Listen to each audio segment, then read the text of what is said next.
Any money mistakes along the way that would help somebody? Yes. Biggest money mistake I made in my life is investing in things that I don't understand and were too complicated. Like stocks. yeah. Stocks I bought that I knew nothing about that I heard on at CNBC I should buy. Or having some guy, one of the things I like about your real estate deals, it's straightforward, it's simple, it's easy to understand. If you present me a deal now and I can't regurgitate it back to you real quick in some simple form, I'm not investing in it. I need to at least understand what it is I'm investing in. Yeah, even if you miss something, you're willing to miss something? I'll miss something, yeah. I've missed many things. Yeah, so yeah. if I can't understand it or it's too complicated and I can't repeat it back to you pretty quickly, you lost me. Yeah, so what's the biggest loss you had in not following that advice? What'd you buy and what'd you lose? I bought Yahoo stock at about, I don't remember, 75 or 80 bucks a share, and I'm talking like when I had about 3 million bucks, I put like 800 grand in there, and I think I ended up selling it at like 17. I bought Citigroup stock. What'd you buy that? I think in the 70s or 80s. I couldn't give you the exact dollar amount. Lost. And then like after I learned that lesson, I thought 240 grand. Yeah. Then you lost 700 grand. And then I'm gonna give you two more biggies. The second one I did is I bought Citibank stock, Citigroup stock at like $54 a share. Yeah, 2008. Which was like $700,000 worth of that, and I think I sold it at $2.50 is when I finally sold it because I heard they were going to be the next AIG. So identity is the governor on our lives. It's the invisible force that no one understands, and once they do understand and get a hold of it, their life can change. And so not only if you don't get a hold of this, will these outward conditions of your life keep being exactly the same, but you could behave differently, you could do all the work out, you could be thinking great thoughts, but you are going to get out of your life. You're going to be the most powerful force in the world, I think, is to be consistent with the concepts, ideas, and worth that you hold for yourself. You will get that out of your life, what you will tolerate. Okay. The deeper part of that is identity. And so identity is very much like a thermostat sitting on a wall, right? This is important. Once that temperature is set at a certain degree, everything in the world externally can hit it, and you will find a way to get that temperature. So even in this house, let's say it's set at 80 degrees. If we opened up all the doors and cold air, just the worst things in life, the blizzard of life came in, the thermostat will kick the heater on and it will regulate this room back to 80 degrees. The reverse is also true.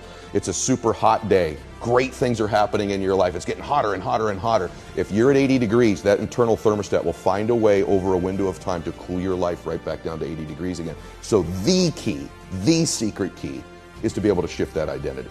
90, 100, 120. So some of the ways, strategies to do that are very simple. One is let's just say financially, you're a 200 degreer and I'm an 80 degreer. If I'm in your proximity over and over and over and over again, you will heat my identity up somewhere in between mine and yours to 150 degrees. Same in fitness, same in everything. So the more you can layer in multiple people, the stronger and stronger that force is. So that changes our thermostat through association. It's a huge, huge, huge, huge thing. People say you are who the 5 people you hang around. This is why.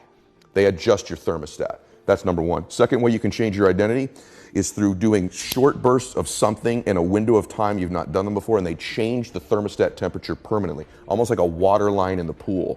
So if it's a certain amount in the gym, or a certain amount of phone calls in your business, or a certain amount of appointments, you make a certain amount of money, oftentimes you're never the same again. You've seen this in your own net worth. I've seen it in mine. There became a point where I made a leap in a short window.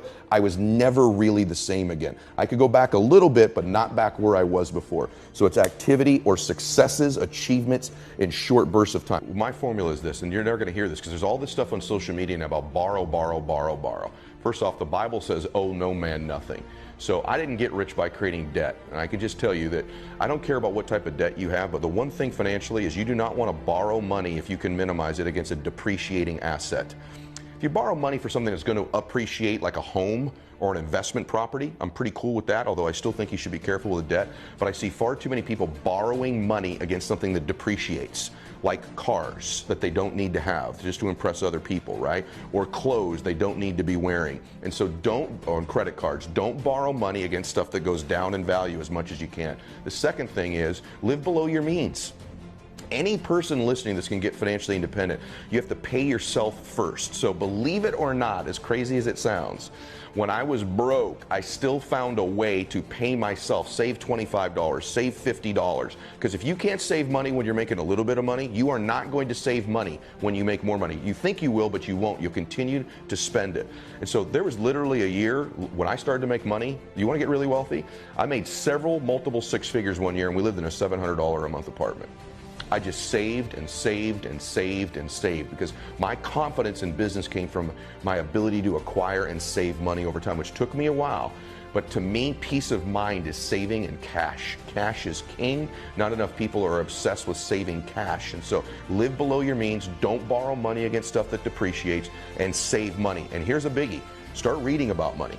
Start to familiarize yourself. Pick up some books on finance. Start to know what you're talking about. Everybody has these auto debits for their mortgage payment, or their rent payment, their car payment, their insurance payment. How about the payment to you? Yes. So you're absolutely right. Please do that. The thing that scares me the most is seeing people who don't save money. It blows my mind. I rarely do it anymore, but when we go to the mall on the weekend, and I'm watching people walking out of there with 6, 7 bags, and I'm thinking, my God, like, you don't need all this stuff. Wouldn't that be cool to put that $200 a month away in savings someday for your children's college, someday for your retirement, someday to buy your dream house? You know, the best thing of living here, of living at the ocean, or having a jet, or other material things I have, is I own them all. You got to persuade people. You do. How did you learn how to persuade people so effectively to buy your services and be part of your team when there's marketing and branding and commercials and everyone else is trying to do the same for them?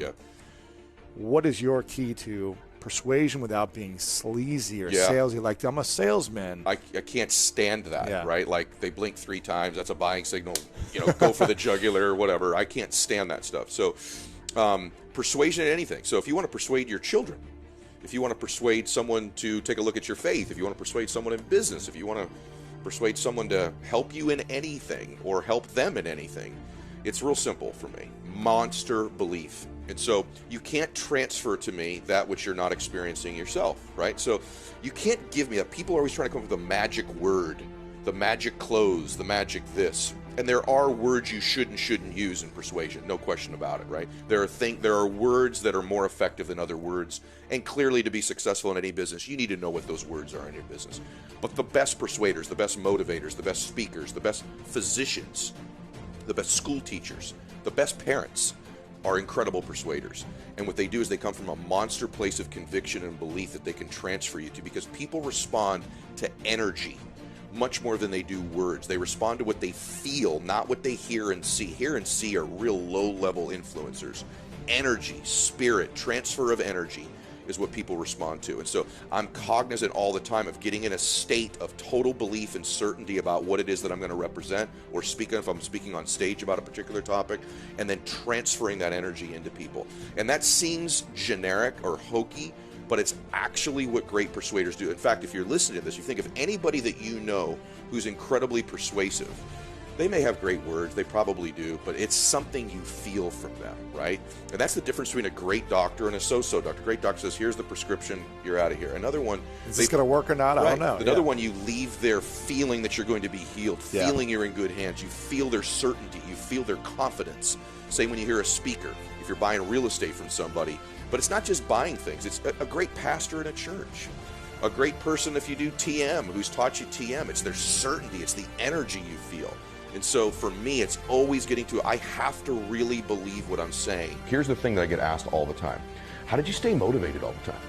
People ask me that all the time. And the answer is, I didn't. And neither did you to become successful. The separator in life is really important. People think the most inspired, motivated person wins. Nah, not really. It's the person who can work on the days they're not inspired and motivated. It's what do you do when you're not feeling great? What do you do when it's not your best day? How do you do that? Carries you through is rituals and habits. So when you're fatigued, when you're tired, when you're under pressure, you react reflexively. And so successful people rely on habits and rituals, not just their inspiration and motivation level. Of course, we're both professionals at being motivated and inspired, but that's not every day, every minute. And so what do? I work on the days because my habits and rituals carry me through. And so for me, here's how I look at my life and my day. If I can control the first 30 minutes of my day, and the last 30 minutes of my day. I have a whole lot better chance of the middle of my day being controlled. And so I'm a freak about the first 30 minutes of every day. It's really about the first 45 minutes, and I'm obsessive about the last 45 minutes of every single day. That gives me some illusion in my mind and measure of control. The other thing it does, it delivers to me habits and rituals that serve me, that I do every day that are consistent. It gives me comfort in stormy times. That ocean out there is raging at the top right now, right? The waves are crashing. At the bottom of that ocean, it's completely calm. At the bottom of that ocean is the habitual part of the water, right? It's the part of the water that stays the most consistent. That's why it's so calm. Okay? So when you see someone out of control, their emotions are up and down all the time. This is someone who is without rituals and habits. Successful people have those.